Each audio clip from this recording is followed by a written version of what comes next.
भारत एक ऐसा देश है जहां जैसे ही बच्चे थोड़े बड़े होते हैं उनसे एक सवाल जरूर पूछा जाता है। बड़े होकर क्या बनोगे? डॉक्टर या इंजीनियर? यह सवाल सुनने में साधारण लगता है, लेकिन धीरे धीरे यही सवाल एक बच्चे की सोच को सीमित कर देता है, मानो सफलता की परिभाषा पहले से ही तय कर दी गई हो। भारत में आज भी सफलता को ज्यादातर जेईई, नीट, यूपीएससी, पीसीएस जैसी प्रतियोगी परीक्षाओं को पास करने तक ही सीमित माना जाता है। अगर किसी ने ये परीक्षाएं पास कर लीं, तो वह सफल है, और अगर नहीं कर पाया, तो समाज की नजरों में वह पीछे रह गया। लेकिन सवाल यह है, क्या सफलता का मतलब सिर्फ कुछ परीक्षाएं पास करना ही होता है? यहीं से समस्या शुरू होती है।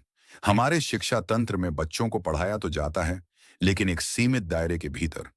जो किताब में लिखा है वही याद करो, जो पाठ्यक्रम में है वही पढ़ो, और जो पाठ्यक्रम से बाहर है उसे अनावश्यक या फालतू मान लिया जाता है।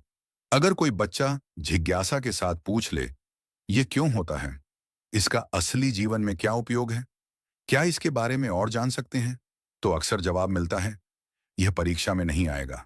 यानी सीखने की प्रक्रिया वहीं रोक दी जाती है जहां से असली सीखने की शुरुआत होनी चाहिए थी। सोचिए, जैसे ही एक बच्चा जन्म लेता है, उसके चारों ओर अपेक्षाओं की एक अदृश्य दीवार खड़ी कर दी जाती है। अच्छे अंक लाओ, अच्छे कॉलेज में जाओ, और फिर एक अच्छी नौकरी हासिल करो। लेकिन इस पूरी प्रक्रिया में उस बच्चे की सोच, रुचि और समझ को शायद ही कभी महत्व दिया जाता है।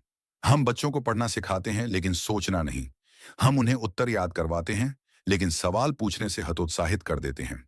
इसी वजह से आज भारत में डिग्रीधारी युवाओं की कोई कमी नहीं है, लेकिन समस्या सुलझाने की क्षमता, रचनात्मकता और आलोचनात्मक सोच की कमी साफ दिखाई देती है।